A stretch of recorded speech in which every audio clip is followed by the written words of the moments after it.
নামাজ নাই, রোজা নাই, ওযু গোসল নাই, পর্দা নাই, অথচ বাপের দরবারে যায় আর কি কয় না কয় যে জিকির কোরআনে নাই, হাদিসেও নাই। কথা কন বানোয়াট কথাবার্তা। তুমি আজ বাগা বাংলা নিয়ে দানা লাগাতে গেলাম, বাংলা জেনে গাছ থাকা লাগাতে আইলা না প্রাণের বাবা, ও প্রাণের মুর্জিদ, ও বাবা বাবা। এলে ধামুরাট এলাকাত নাই বা নাই নাই আছে, নাম কোমরা বা কোন পাড়াত আছে সেটাও আমি জানি। হ্যাঁ চলবে কি চলবে না? আমার বাংলাদেশে ইসলামী স্টেট কায়েমের পক্ষে যত বাধা, এর মধ্যে প্রধানতম বাধা হলো কিছু ভণ্ড পীরেরা যারা মাজার দিয়ে ব্যবসা করতে চায়, পেট ঠিক রাখতে চায়, ইসলামী রাজনীতি তারা মানতে চায় না।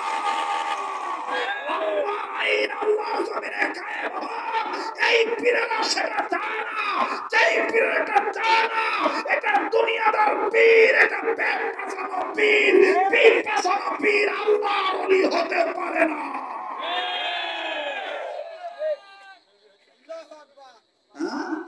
গাঁজা খায়, গাঁজা কি সাথে খাই? হ্যাঁ, গাইন জবর গা, জাল জবর যা, খা জবর খা, গাঁজা খায়। এখন আবার গাঁজা কয় না, এখন আবার নাম পাল্টাইছে ভা, সবজি সবজি। সেদিন দেখো যে এক মাজারও ডোল ইচ্ছে, ডোল ইচ্ছে, আমি কই ওটা কি, ওটা কি? হ্যাঁ, ওনার কোয়া লাগবে। বাপরে বক্তাও দিনকে শ্রোতাও শিখে রে, মিলে গেছে রে বা। ওই যে এবার কষলো নদীপুর একজন কত মামা ভালো তো,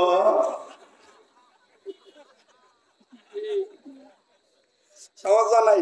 নওগাঁ জেলার বিশেষ বিশেষ থানায় হলো আমার খালা বাড়ি, বুঝছেন? ধামরাট আছে, সমস্যা নাই। আগার দিকে খবর নিয়ে সমস্যা নাই, থামেন তো, ফোন করে জানানি আমার নিয়ে এসে দাওয়াত দেখিলে। আজকে সাবযাত্রা নিয়ে এসে ওয়াজ করবার ওয়াজ করি নাকি কম, কিন্তু আপন মনে করে কথা বলতেছি, রাগ করতেছে নাকি আমার? আর যদি 20-30 মিনিট চলে ভাইয়া, চলবে না ইনশাআল্লাহ? আল্লাহ কবুল করেন। যারা কোন আমিন, আর একবার কোন আমিন। মুসলমান ভাইরা আমার বন্ধুগণ, আমি তাদের বিরোধিতা করার জন্য আসি নাই, হক যেটা সেটাই বলছি। আমার বন্ধুগণ, আমার ভাইরা, গভীর মনোযোগী হয়ে শোনা চাই। হযরতে ফাতেমা জোহরা রাদিয়াল্লাহু তাআলা আনহা নজর করে দেখতেছেন আব্বা মুহাম্মদের ঘরের দরজার পর্দা নড়তেছে। এবার হাসান হোসেনকে ফাতেমা জোহরা ডাক দিয়ে বললেন, আব্বা এখন আর তোমার নানা মুহাম্মদের ঘরে ঢোকা যাবে না। হাসান হোসেন ডাক দিয়ে বলতেছেন, মা কেন ঢোকা যাবে না?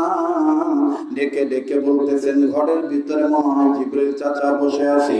আরে বন্ধু, ফাতেমা যখন আসতেছিলেন, জিবরাইল আমিনও আল্লাহর পক্ষ থেকে নবীর দরবারে ওহী নিয়ে তখনই এসে গেছে। হযরত জিবরাইল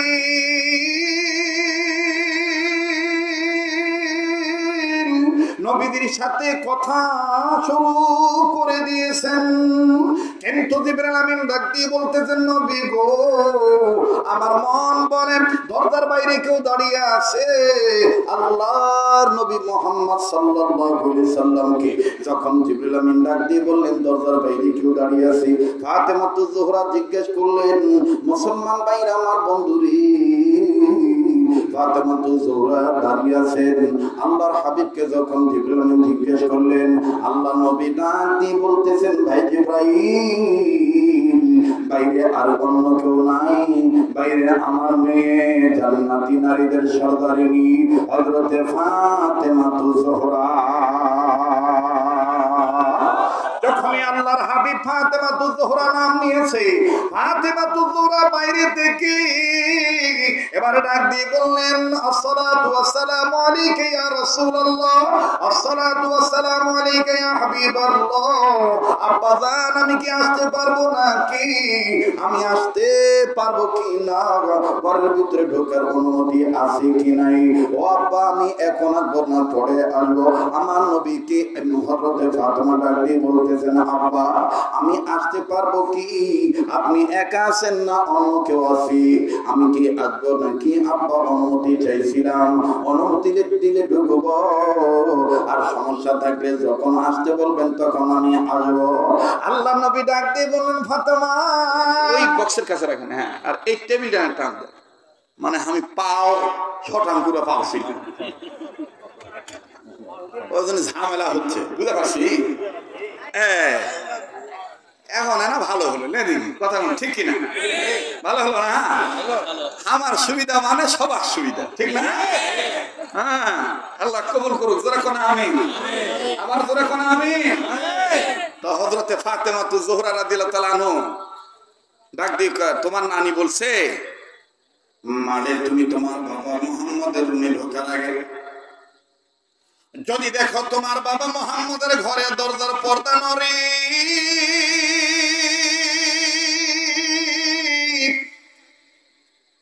আরো আবার যদি দেখো ঘরের ভিতর থেকে অনেক সুঘ্রাণ বের হয়, যদি দেখো তোমার বাবার ঘর থেকে ঝনঝন আওয়াজ হয়, যদি দেখো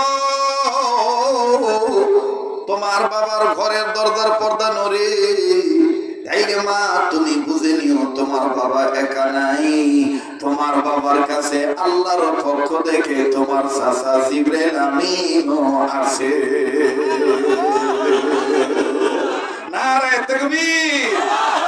ওরে দেখলে নবী পাগল হবি, দেখলে নবী পাগল হবি, দেখলে নবী পাগল হবি, পারবি না উম্মত বেদাত মানতে পারবি না, তোরা আমার আপন জিনি ঘুমায়াছেন মদিনা, তোরা আমার আপন জিনি ঘুমায়াছেন না। আপনারা বলতে চান না, বলেন না, নবীর প্রেমে বলেন না, তোরা আমার আপন জিনি ঘুমায়াছেন মদিনা, তোরা আমার আপন জিনি ঘুমায়াছেন মদিনা। ওরে পাইলে নবী পাগল হবি, পাইলে নবী পাগল হবি, ওরে পাইলে নবী পাগল হবি, পাইলে নবী পাগল হবি, পারবি না উম্মত সইতে পারবি না, তোরা আমার আপন জিনি ঘুমায়াছেন মদিনা, তোরা আমার আপন জিনি ঘুমায়াছেন মদিনা। ওরে মানবি সুন্নাত থাকবি উম্মত, মানবি সুন্নাত থাকবি উম্মত, মানবি সুন্নাত থাকবি উম্মত, মানবি সুন্নাত থাকবি উম্মত। রোজ হাসরে নবীজির পাবি শাফায়াত, নবীর সুপারিশ জান্নাত হবে ঠিকানা, ঠিক কি না? নবীর সুপারিশ জান্নাত হবে ঠিকানা। দেখলে নবী পাগল হবি, পাইলে নবী পাগল হবি, পাইলে নবী পাগল হবি, পারবি না উম্মত বেদাত মানতে পারবি না, তোরা আমার আপন জিনি ঘুমায়াছেন মদিনা, ঠিক না? চলবে ভাই, চলবে। নবী দেখার চেষ্টা করো, ভণ্ড পীর দেখার চেষ্টা করিও না। নামাজ নাই, রোজা নাই, ওযু গোসল নাই, পর্দা নাই, অথচ বাপের দরবারে যায় আর কি কয় না কয়, যে জিকির কোরআনে নাই হাদিসেও নাই। কথা কন বানোয়াট কথাবার্তা। তুমি আজ বাগা বাংলা নিঙে দানা লাগাতে রহিলাম, বাংলা জেনে গাছ থাকা লাগাতে আইলা না প্রাণের বাবা, ও প্রাণের মুর্জিদ, ও বাবা বাবা। এলে ধামুরাট এলাকাত নাই বা নাই নাই আছে, নাম কোমরা বা কোন পাড়াত আছে সেটাও আমি জানি। হ্যাঁ চলবে কি চলবে না? আমার বাংলাদেশে ইসলামী স্টেট কায়েমের পক্ষে যত বাধা, এর মধ্যে প্রধানতম বাধা হলো কিছু ভণ্ড পীরেরা যারা মাজার দিয়ে ব্যবসা করতে চায়, পেট ঠিক রাখতে চায়, ইসলামী রাজনীতি তারা মানতে চায় না।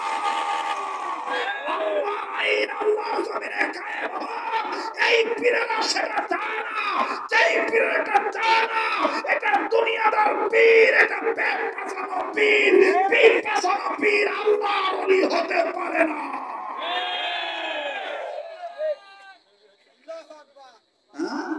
গাঁজা খায়, গাঁজা কি সাথে খাই? হ্যাঁ, গাইন জবর গা, জাল জবর যা, খা জবর খা, গাঁজা খায়। এখন আবার গাঁজা কয় না, এখন আবার নাম পাল্টাইছে ভাই, সবজি সবজি। সেদিন দেখো যে এক মাজারও ডলিচ্ছে, ডলিচ্ছে। আমি কই ওটা কি, ওটা কি? হ্যাঁ, ওনার কোয়া লাগবে। বাপরে, বক্তাও জিনকে শ্রোতাও শিখে রে, মিলে গেছে রে বা। ওই যে এবার কষলো নদীপুর একজন করলো, মামা ভালো তো।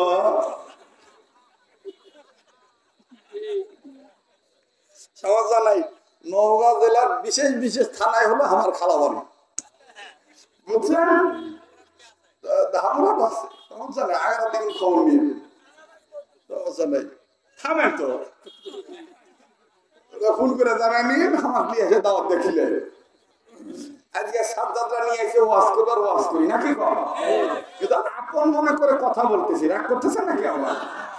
আর যদি 20-30 মিনিট চলে ভাইয়া, চলবে না ইনশাআল্লাহ? আল্লাহ কবুল করেন। যারা কোন আমিন, আরেকবার কোন আমিন। মুসলমান ভাইরা আমার, বন্ধুগণ, আমি তাদের বিরোধিতা করার জন্য আসি নাই, হক যেটা সেটাই বলছি। আমার বন্ধুগণ, আমার ভাইরা, গভীর মনোযোগী হয়ে শোনা চাই। হযরতে ফাতেমা জোহরা রাদিয়াল্লাহু তাআলা আনহা নজর করে দেখতেছেন আব্বা মুহাম্মদের ঘরের দরজার পর্দা নড়তেছে। এবার হাসান হোসেনকে ফাতেমা জোহরা ডাক দিয়ে বললেন, আব্বা, এখন আর তোমার নানা মুহাম্মদের ঘরে ঢোকা যাবে না। হাসান হোসেন ডাক দিয়ে বলতেছেন, মা, কেন ঢোকা যাবে না? ডেকে ডেকে বলতেছেন, ঘরের ভিতরে মনে হয় জিবরাইল চাচা বসে আছে। আরে বন্ধু, ফাতেমা যখন আসতেছিলেন, জিবরাইল আমিনও আল্লাহর পক্ষ থেকে নবীর দরবারে ওহী নিয়ে তখনই এসে গেছে। হযরত জিবরাইল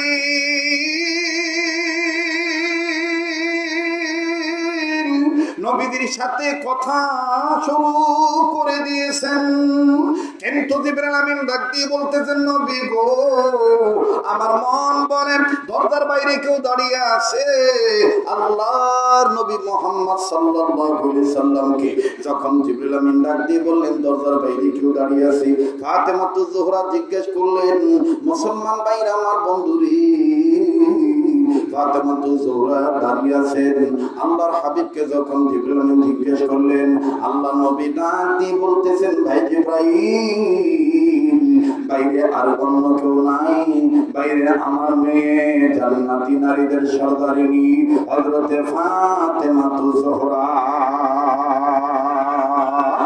যখনই আল্লাহর হাবিব ফাতেমা জোহরা নাম নিয়েছে, ফাতেমা জোহরা বাইরে থেকে এবার ডাক দিয়ে বললেন, আসসালাতু ওয়াসসালামু আলাইকা ইয়া রাসূলুল্লাহ, আসসালাতু ওয়াসসালামু আলাইকা ইয়া হাবিবাল্লাহ। আব্বা জান, আমি কি আসতে পারবো নাকি? আমি আসতে পারবো কি না? ঘরের ভিতরে ঢোকার অনুমতি আছে কি নাই? ও আব্বা, আমি এখন আসবো না, পরে আসবো। আমার নবীকে হযরতে ফাতেমা ডাক দিয়ে বলতেছেন, আব্বা, আমি আসতে পারবো কি? আপনি একা আছেন না অন্য কেউ আছে? আমি কি আসবো নাকি? আব্বা, অনুমতি চাইছিলাম, অনুমতি দিলে ঢুকবো, আর সমস্যা থাকলে যখন আসতে বলবেন তখন আমি আসবো। আল্লাহ নবী ডাক দিয়ে বললেন, ফাতেমা, আসো, ভিতরে প্রবেশ করো, অন্য কেউ নাই, তোমার ছোট চাচা জিবরাইল আমিন আছে। কি কইছে? কথা কয় না। ছোট চাচা জিবরাইল আমিন। এবার ফাতেমা ভিতরে ঢুকছে, ভিতরে ঢুকে দেখে জিবরাইলের মুখটা আন্দার। হযরত ফাতেমা ডাক দিয়ে আব্বা ভালো আছেন? আল্লাহ রাসূল বলতেছেন আলহামদুলিল্লাহ। জিবরাইলের কাছে যায় বলতেছে কাকা আপনি ভালো আছেন? জিবরাইল আমিন মুখটা মলিন করে ডাক দিয়ে এতক্ষণ ভালোই ছিলাম, আপাতত চিন্তায় পড়ে গেছি। কেন? তোমার আব্বাকে আমি আজ থেকে বহুদিন আগে জিজ্ঞেস করেছিলাম আমি বড় না মোহাম্মদ নবী আপনি বড়, তোমার আব্বা উত্তর দেয় নাই। আজকে হট করে আমার ছোট বানায় বলেছে, আজকে হট করে আমাকে ছোট বানায় বলেছে। তোমার আব্বা বলেই ফেললো আমি নাকি তোমার ছোট চাচা জিবরাইল। হযরত ফাতেমা কয় তাহলে কাকা আপনি বলেন আপনি বড় না আব্বা বড়? তো জিবরাইল আমিন বলতেছে তোমার আব্বাকে বলতে বলো আমি বড় না তোমার বাপ বড়। কারণ জিবরাইলের ভিতরে চিন্তা হলো আমি আদম দেখছি, আমি নূহ দেখছি, ঈসা দেখছি, মুসা দেখছি, সবাক দেখছি, আর মোহাম্মদ নবী তো শুক্রে শুক্রে 8 দিন। মোহাম্মদ নবী আমার বড় হয় কেন? কথা বলেন না। তো জিবরাইল আমি ডাক দেখা তোমার বাপকে জিজ্ঞাসা করো আমি বড় না তোমার বাপ বড়? আমার নবীজি ডাক দিয়ে বললেন ভাই জিবরাইল ফাতেমার জিজ্ঞাসা করতে হবে না, আমি মোহাম্মদ নবী তোমায় জিজ্ঞাসা জানতে চাই, তুমি বলো জিবরাইল তুমি বড় না আমি বড়? জিবরাইল আমিন বলে ইয়া রাসূলুল্লাহ আপনি বলেন আপনি বড় না আমি বড়? নবী মুহাম্মদ সাল্লাল্লাহু আলাইহি সাল্লাম ডাক দিয়ে বলতেছেন ভাই জিবরাইল আপনি বলেন আপনি বড় না আমি বড়? জিবরাইল আমিন কয় মুহাম্মদ নবী গো আমার কাছে যত শুনতেই চাইছে তাইলে আপনি শুনে নেন শুনে নেন গো, আপনি মুহাম্মদ নবী আপনার জন্ম হওয়ার আগ থেকে শোনেন গো নবীজি আমি জিবরাইল আসমান আল্লাহকে বানাইতে দিয়েছি, আমি জিবরাইল জমিন আল্লাহকে বানাইতে দিয়েছি, আমি জিবরাইল পানি আল্লাহকে বানাইতে দেখছি। তবে শোনেন আপনি আমার কাছে জানতে চেয়েছেন আমি বড় না আপনি বড়? শুধুমাত্র আমি আপনাকে বলতে চাই আমি জিবরাইল কত বড় বলে বলেন তো দেখি, একটা ধারণা দেন তো দেখি। জিবরাইল আমিন ডাক দিয়ে বললেন ইয়া রাসূলুল্লাহ তাইলে আপনি শুনে নেন আমি জিবরাইলকে আল্লাহ বানানোর পর আসমান বানানোর পর ওই আসমান যখন আল্লাহ চন্দ্র সূর্য তারা দিয়া সাজাইলেন ওই আসমানের ভিতরে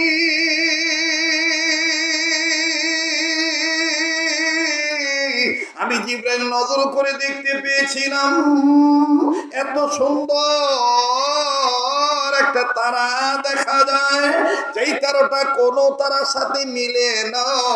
ওই তারাটা এত সুন্দর করে আল্লাহ বানাইছিলেন, ওই তারার দিকে আমি জিবরাইল আমিন তাকাইছিলাম। তাকায় থাকতে থাকতে থাকতে থাকতে গো নবী আমার সময় পার হয়েছে ৭০,০০০ বছর। সুবহানাল্লাহ বলেন, আবার কোন সুবহানাল্লাহ। এরকম ৭০,০০০ বছর পার হয়ে গেছে, হঠাৎ করে দেখি তারা নাই। আবার ৭০,০০০ বছর পর আবার এই তারাটা উঠছে, আবার এই তারাটা উঠার পর আবার ডুবে গেছে, ওই তারাকে খুঁজে পাই না। ওগো নবীজি ইয়া রাসূলুল্লাহ ইয়া হাবিবাল্লাহ আমি জিবরাইল ওই তারাটাকে আমি উঠতে দেখছি আমার জীবদ্দশায় ৭০ বার ওই তারাটা উঠছে ডুবছে। আমি জিবরাইল ৭০,০০০ বছর পর পর এই তারাটা দেখতাম। আল্লাহর নবী বলতেছেন এখন কি ওই তারাটা দেখা যায়? বলে আপনার জন্মের পরে আর ওই তারা দেখতে পাই না। নবীজি বলতেছেন ভাই জিবরাইল ওই তারাটাকে তুমি কি জানো কি জানো না? জিবরাইল আমিন বলে ওই তারাটা সম্বন্ধে আমার জানা নাই, তবে শুধু আমার বয়সের ধারণা দিচ্ছি আপনি বড় না আমি বড়। নবী মুহাম্মদ ডাক দিয়ে বলতেছেন ভাই জিবরাইল এখন আমার জন্মের পরে যে তুই তারাটা দেখতে পাও না, ওই তারাটার নামই ছিল মুহাম্মাদুর রাসূলুল্লাহ। ওরে দেখলে নবী পাগল হবি, দেখলে নবী ওরে দেখলে নবী পাগল হবি, দেখলে নবী পাগল হবি, পারবি না উম্মত সুবিধাত মানতে পারবি না, তোরা মারা আপন যিনি ঘুমায়াছেন মদিনা, তোরা মারা আপন যিনি। নারে তাকবীর, নারে তাকবীর। বাবা এই কাবা ধরা হাতের সাথে মদিনার প্রেমিকের সাথে আল্লাহ ওয়ালার হাতের সাথে যে হাত লাগানো, এই হাতের সাথে হাত উঠে একসাথে দোয়া করে যাবেন তো ইনশাআল্লাহ। তবে অত বেশি লম্বা আর করবো না। থামেন, আমার কথা বলতে দেন। এবার বলেন আমার বন্ধুগণ, নবীকে মহব্বত করা, নবীর চেহারার দিকে তাকানো, এটাও ইবাদত কিনা? নবীর রাজনীতি করা, এটাও ইবাদত কিনা? নবীজিকে বিশ্ব নেতা হিসেবে মেনে নেওয়া, এটাও ইবাদত কিনা? আর আল্লাহ পাকের নির্দেশ কয়টা? ভুলে গেছেন মনে হয়। কয়টা?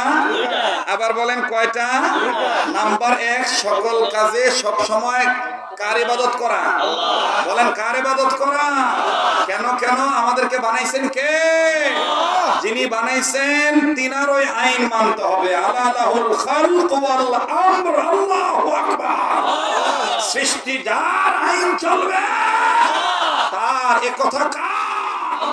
আমি সৃষ্টি আল্লাহর, আমার মধ্যে আমি ইন্ডিয়ার আইন মানতে পারি না।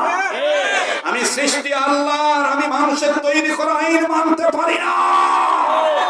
নিজে পারবো না এবং অপররা যেন এই মানুষের মতবাদ তৈরি করা মতবাদ মেনে যেন কলুষিত না হয়, যেন কলুষিত না হয়, এই জন্য আমার আপ্রাণ চেষ্টা করতে হবে। আকিমুদ্দিন, দিন প্রতিষ্ঠার কাজে আমাকে লিপ্ত থাকতে হবে। কথা বলেন ঠিক কিনা? আর এই দিন প্রতিষ্ঠার কাজে লিপ্ত থাকতে গেলেই হয়তোবা আমাকে বলবে রাজাকার, আমাকে বলবে শেকেলা, আমাকে বলবে জঙ্গি, আমাকে বলবে মৌলবা, যাই বলুক না কেন মুসলমানের বাচ্চা হিসাবে জীবন দিতে রাজি থাকবো। দুনিয়ার কোন নেতা লাল চোখ দেখে থেকে পিছপা হতে রাজি নয়। গোলামি করি কার? সাহায্য চাই কার? দুইটা নির্দেশ, নাম্বার 2টা কাজের নির্দেশ। নাম্বার 1, সকল ক্ষেত্রে গোলামি করব কার? আর দিন প্রতিষ্ঠা, মুখলিসিন লাহুদ্দিন। আমার বন্ধুগণ, সমাজে দিন প্রতিষ্ঠা করার চেষ্টা করব। এটা নির্দেশ কার? বলেন নির্দেশ কার? এই প্রসঙ্গে ছোট্ট একটা ঘটনা আপনাদেরকে শুনাই, আপনারা বলেন তো দেখি। মুহতারাম হাজিরিন, মায়ের চেহারা দেখা ইবাদত কিনা? ভাইয়া বলো বলো। আল্লাহ ওয়ালাদের চেহারা দেখা, নবীর চেহারা দেখা, কোরআন দেখা, বাইতুল্লাহ কাবাঘর দেখা ইবাদত। আল্লাহ যাদের কবুল করে তাদেরকে আল্লাহ বারবার নেয়। কথা কম ঠিক কিনা? আল্লাহ এখানে যারা আছে সবাইকে জীবনে একবার হইলো মক্কা মদিনা জিয়ারত করার তৌফিক দান করে দিন। আল্লাহ মক্কা মদিনা জিয়ারত না করে মরণ দিও না, আল্লাহ বলেন আমিন। মায়ের চেহারা দেখলে বরকত না? বরকত না? শুধু বরকতই না, কেমন বরকত দেখেন, আল্লাহু আকবার। শুধু ইবাদতই না। আমি আপনাদের কাছে সাধারণ একটা প্রশ্ন করি, উত্তর দিবেন, খুব বুঝে শুনে বলবেন। বলেন তো, সন্তান ছেলে মেয়ের ক্ষেত্রে মায়ের দোয়ার বরকত বেশি নাকি পীর বুজুর্গের দোয়ার বরকত বেশি? যাদের কলজাত মা বাবার ভালোবাসা আছে তারাই জোরে আওয়াজ করে বলবেন, আর যারা ভণ্ড পীরের মুরিদ তারা আসতে বলবেন। বলেন ছেলে মেয়ের ক্ষেত্রে মা বাবার দোয়ার বরকত বেশি না পীরের দোয়ার বরকত বেশি?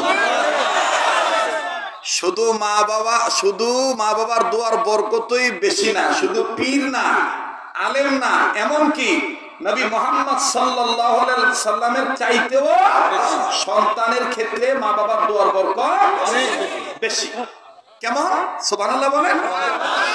কেমন? হাদিস প্রমাণ আছে। মুসলমান ভাইরা প্লিজ দিলটা নরম করে দিবেন। এক ফোঁটা চোখের পানি দেখেন ফালাইতে পারেন কি না। কেউ চলে গেলে চলে যেতে দিবেন, কারো যাওয়া দেখে কেউ না যায়। আমার বন্ধুগণ সবার কাছে ভালো লাগবে না, সবাই কান্নাকাটি করার জন্য আসে নাই, তবে আমার দিল বলে আজকের মাহফিলে তো আল্লাহ কবুল করবে ইনশাআল্লাহ। বন্ধুগণ, নাকটার মধ্যে কেমন জানি আল্লাহর গান আসতেছে। এই ময়দানে আমি আপনি গুনাহগার হতে পারি গো, কে জানি নেককার বান্দা হয়ে বসে আছে। জোরে বলেন সুবহানাল্লাহ। ওই একজন ওলির উসিলায় আমার আল্লাহ তাআলা আমার আপনারে মাফ করে দিতে পারে কি পারে না? কাজী বাদান এখান থেকে যাই আর কি করবেন? সোনার বাপদানেরা আমার পর্দার মা বোনেরা এখান থেকে যে আর কি করবেন? যাইয়া হয়তো বা আপনি আরামের বিছানায় ঘুমাবেন। এমনও তো হতে পারে বাজান আজকের জীবনের রাত্রটাই আমার আপনার জন্য জীবনের শেষ রাত্র। আগামীকালকে আমি আপনি দুনিয়ায় নাও থাকতে পারি, কতক্ষণ ঠিক না? যেমন 22 তারিখ থেকে উত্তরবঙ্গে আসছি, আজকে বাজান উত্তরবঙ্গের সফর শেষ। আমার বন্ধুগণ আবার 4-5 দিনের জন্য দক্ষিণ অঞ্চল, আগামীকালকে ঢাকা জেলা, এরপরে আমার বন্ধুগণ নারায়ণগঞ্জ জেলা, তারপরে 3 তারিখে বৃহত্তম বরিশাল বিভাগের বরগুনা জেলায় মাহফিল। এমনি ভাবে 4-5 দিন আমার বন্ধুগণ লাগাতার 4 তারিখ পর্যন্ত দক্ষিণ অঞ্চল, আবার 5 তারিখ থেকে বাজানডে 14 তারিখ পর্যন্ত, 13 তারিখ পর্যন্ত রংপুর বিভাগ, আর 14 আর 15 হলো নওগাঁ জেলার রানীনগর থানা কোবাতলি বাজার। এরপরে আমরানীনগরের পাশে আরেকটা বাজার আছে বাজার। আমার ভাইরা 2 দিনের সফর। আমি যেই ক্ষুদ্র বুঝাইতে চাই, অনেকদিন ধরে বাড়ি থেকে বের হয়েছি। আজকেও আমার মেয়েটা দুপুর বেলায় ফোন দিয়ে কান্না কান্না ভাব নিয়ে বলে, আব্বু ও আব্বু তুমি কবে আসবা? তুমি ছাড়া দে ভালো লাগে না, বাড়িটা কেমন জানি আধার আধার লাগে। আমি ডাক দিয়ে বললাম, আম্মু আল্লাহ তাআলা বাঁচা রাখলে আজকে রাতে রওনা দিতে পারি, যদি আল্লাহ তাআলা সিচুয়েশন ভালো রাখেন, যদি স্বাস্থ্য কুলে আজকে রাত্রের মধ্যে রওনা দেব, নতুবা আগামীকালকে সকালে রওনা দেব ইনশাআল্লাহ। আম্মা জান তোমার সাথে আমি বিকেল বেলায় দেখা হয়ে যাবে। মেয়েটা ডাক দিয়ে কয়, আব্বু চেষ্টা করবা রাত্রিবেলা রওনা দিতে। আমি বললাম ইনশাআল্লাহ। ইনশাআল্লাহ বলার পর আবার ডাক দিয়ে কয়, আব্বু বলো না তুমি রাত্রি রওনা দিবা। আমি বললাম দেখি আব্বু কি করব, দেখি পরামর্শ করে দেখি। হঠাৎ করে মেয়েটাকে ডাক দিয়ে বললাম, এত জোর দাবি করে বলো কেন? ডেকে ডেকে বলে, আব্বু গো তুমি যদি রাত্রে রওনা দাও আমি সারা রাত তোমার অপেক্ষায় থাকবো, তুমি না আসা পর্যন্ত আমি ঘুমাবো না। যাদের মেয়ে বাচ্চা আছে তারা জানে বেটিরা বাপের জন্য কত দুর্বল থাকে, আবার বাবারাও বেটির জন্য কত দুর্বল থাকে। কথা বলেন ঠিক না বেঠি? আমার ভাইরা মনের অজান্তে চোখের পানি পড়ে গেল। মেয়েটা ডাক দিয়ে, আব্বু তুমি যতক্ষণ না আসবা ততক্ষণ আমি ঘুমাবো না। বাদানো দিলের মধ্যে একটা ভয় ঢুকে গেল, আর দিলের মধ্যে আমার চিন্তা এসে গেল, এই যে আমার মেয়ে আমার অপেক্ষায় রইবে, এমনও তো হইতে পারে আমি বাড়ির উদ্দেশ্যে রওনা দেব, আমার হায়াতের বাতি নিবেও যাইতে পারে রাস্তার মাঝখানে, আমার মেয়েটা আমার অপেক্ষায় থাকবে, আব্বা আসবে, আব্বার গলা ধরে ঘুমাবো, আব্বার কপালে চুমা দেব, আব্বার আদর নেব, আব্বার কাছে নানান ধরনের নানান কিছু চাইবো। বাজান রে, মেয়েটাকে ডাক দিয়ে বললাম, আম্মু তুমি আমার জন্য দোয়া করো, আল্লাহ যেন সহি সালামত আমাকে বাড়িতে নিয়ে আসে। তাই বলি বাজান, কে কোথায় চলে যাইতেছেন? বক্তার চেহারা দেখার জন্য আসেন না, দিলের কান লাগায়া কথাগুলি শোনেন তো দেখি, এক ফোঁটা চোখের পানি ফলাইতে পারেন কিনা দেখেন রে ভাই। পর্দার মা বোনেরা দেখেন তো দেখি কান্না আসতে পারে কিনা। কান্না না আসলো, চোখের পানি না পড়লো, কান্নার ভান করবে, কান্নার ভান ধরলো, আমার আল্লাহ তাআলা গুনাহ মাফ করে দিবে। রব্বে কাবা শুধু বাহানা তালাশ করে, উসিলা পাইলে আল্লাহ মাফ করে দেয়। এখানে কার কি গুনাহ আছে জানা নাই, আমার আল্লাহ সব জানে। কথা বলেন ঠিক না বেঠি? কাজেই বাজান মায়া লাগে একটা ডাক দেন না, বলেন না আল্লাহ, আবার বলেন না আল্লাহ। এত হাজার হাজার মানুষ আল্লাহ ডাকের মধ্যে কেন প্রেমের আওয়াজ নাই? ইবাদতের নিয়ত করে আবার একটা ডাক দেন না মহান মালিককে, মালিককে বলেন না আল্লাহ, আবার বলেন না আল্লাহ, আরেকবার মায়া করে বলেন না আল্লাহ। ওই আল্লাহর নবী মুহাম্মদ সাল্লাল্লাহু আলাইহি সাল্লাম বলে, ছেলে মেয়ের ক্ষেত্রে বাবার দোয়ার বরকত আমি নবী মুহাম্মদের চাইতেও বেশি। দেখেন নবী মুহাম্মদের চাইতেও ছেলে মেয়ের ক্ষেত্রে মা বাবার দোয়ার বরকত বেশি।